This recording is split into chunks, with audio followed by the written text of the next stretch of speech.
very pleased with the way the game ended this past Wednesday. I thought our both staffs did a great job making some halftime adjustments, and we came out and were able to establish a running game, and that was big for us to have 65 carries for 404 yards and give 0 sacks and 0 turnovers on offense. And defense, after the first 2 drives, kind of settled in a little bit, and we were able to have 4 pass breakups, 5 sacks, and 4 forced fumbles. Fumble recoveries, but overall very pleased. It was great for us to get back to our identity a little bit, and I think we may have found out who we are as a program, and had a chance to give the guys off on Saturday and refresh a little bit, try to get some guys back from injury, and came back yesterday and had a great practice, and we'll take all of our attention now to go to Robert Morris. David Ware, 24/7 Sports. Sean, you talked a little bit about the defense kind of finding their groove in that game, and then you talked about identity. You know, a lot of turnover on that defense this year from guys that we were very accustomed to seeing, played a lot of games here. As you see these guys that are newer in that lineup continuing to get more and more reps, do you feel like that progress and that development's occurring at the pace that it needs to? Well, you always want it to be faster, but we knew we were going to be young on the defensive line. Anytime you lose Demetrius Taylor and Caleb Sperling up front, those are really good football players we had in our program for a long time. And we have some young guys. We have some true freshmen in there, and some guys haven't played that much, have been here for a while but haven't played that much. And they're getting better. And that was a very tough offense to defend.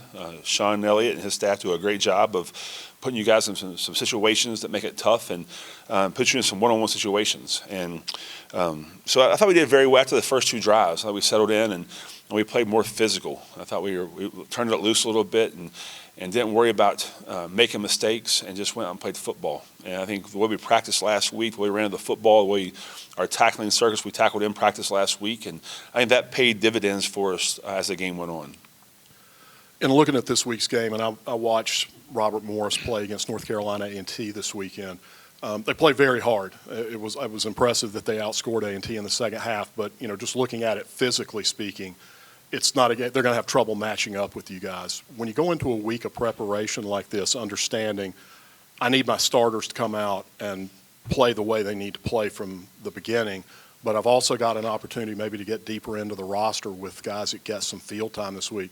How do you balance kind of that preparation when normally you might be first and second team deep during practice, and now you might be able to work a little further into that group?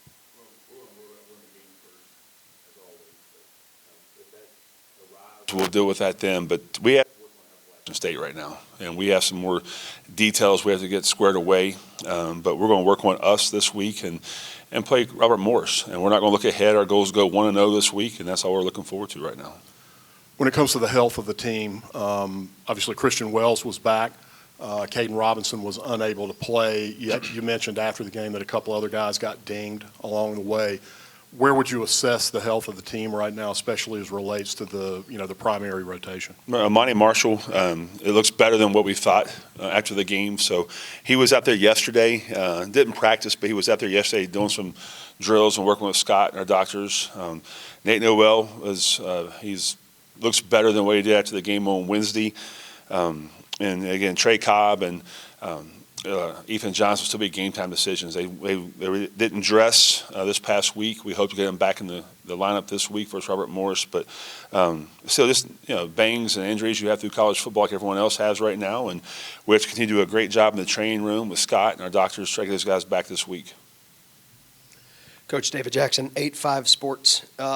If you could give us an overview of the schedule that you've been on between Texas State, the long layoff, the Wednesday game, you get a non-conference game followed by a quick turnaround. How have you tried to balance these last 2.5, 3 weeks to make sure that you can take advantage of what you've got, but also make sure you're prepared for the games you do have in that stretch? No, it's the life of the Sun Belt with the weekday games in October, and we don't have a bye week this year. So we have to kind of manufacture a bye week to come out and get our guys more healthy or to get them fresh as it goes on. But we played this past Wednesday. We came in on Thursday and had a little bit of Friday morning and then Saturday off to try to give them a time away from football. And it was a gauntlet early on in the season, the emotional toll of the ups and downs, the big wins, the tough losses. And you have to kind of push the reset button.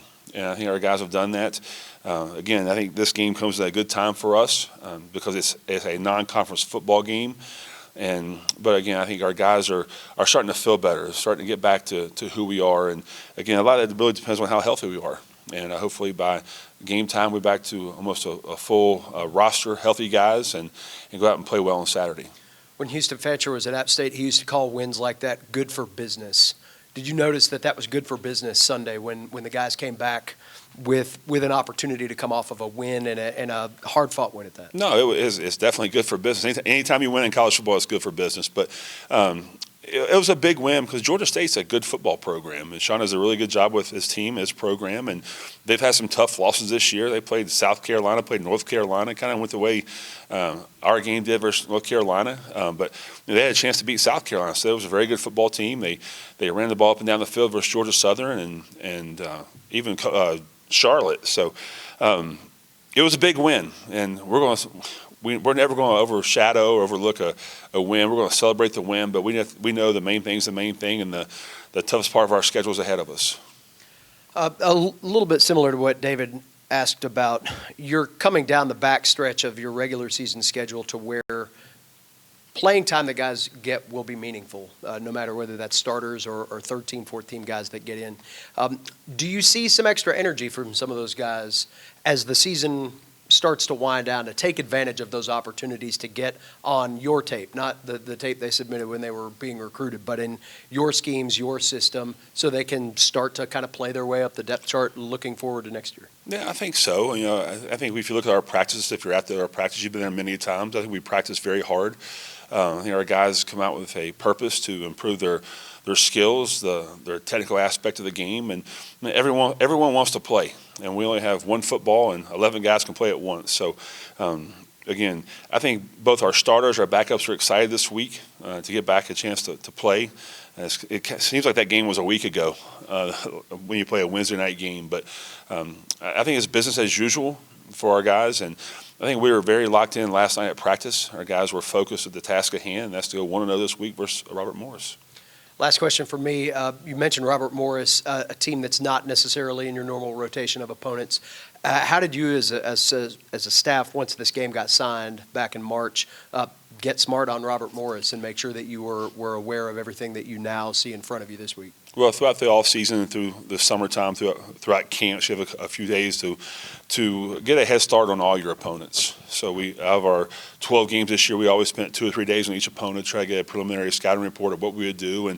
But you do that early in the season, then you're here now, and whatever week this is, week 7, I believe, week 8, and your roster changes. Things that you think you might have been good at early on, you're not that good at, and things you thought that you wouldn't be good, you are good at. So you have to adjust with times, and really it's about getting Appalachian State good this week, and that's what we're focusing on is us, and to go 1-0 versus Robert Morris. Before serious questions, is your garage in better shape this weekend than it was at the end of last week? It is. I had plenty of honeydews on Saturday, and I got my garage cleaned up. I think my wife's happy with that, and I'm sure it'll be messed up by Tuesday when you have 2 kids, 13 and 10.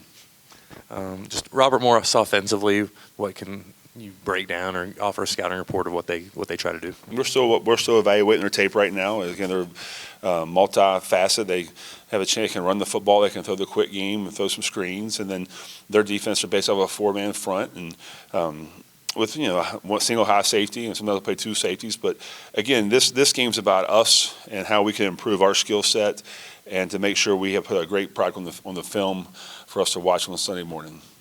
And last one for me, there are 2 early timeouts in the game Wednesday night. How do you kind of assess what is valuable enough to use a timeout for as opposed to holding on? Are there certain scenarios that, hey, this is valuable enough to use a timeout as opposed to we don't want to call on this situation? No, those were we had that discussion with the staff. Those are unacceptable timeouts. One time we had 10 people on the field on offense, and the next time we had 12 people on the field on defense, and it's going to be a penalty on each side of the ball, and that's a critical part of the game. On defense, we went to our dime package, and one of our players didn't come off the field. And then on offense, we had a receiver come out that we didn't catch from the sideline or from the press box, and was not happy about that. And that was handled. That was addressed on Thursday, and again, addressed to our team, our coaches on Sunday, and that should not happen in our program.